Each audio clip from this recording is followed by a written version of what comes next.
સુરતમાં મોબાઈલની દુકાન ધરાવનારી મોબાઈલના બ્રાન્ડિંગ માટે કર્યો હાથીનો ઉપયોગ।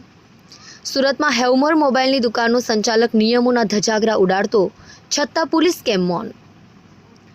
અગાઉ લોકોના સ્ટન્ટ કરતા વિડીયો સામે આવતા લોકો સામે પોલીસે કાર્યવાહી કરી તો મોબાઈલની દુકાન ધરાવનાર સામે કેમ કાર્યવાહી ન થઈ?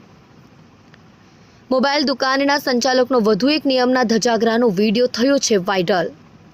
વન્યજીવ કહેવાતા હાથી પાસે કરાવ્યું મોબાઈલનું બ્રાન્ડિંગ।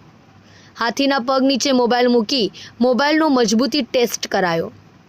કાયદા અનુસાર હાથી સહિતના કોઈપણ વન્યજીવનો ઉપયોગ એડવર્ટાઇઝમેન્ટમાં કરી શકાતો નથી।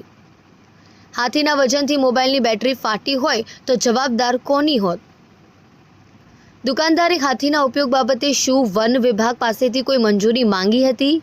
શું સ્થાનિક તંત્રને ખબર હતી કે સુરતમાં મોબાઈલના બ્રાન્ડિંગમાં હાથીનો ઉપયોગ થઈ રહ્યો છે?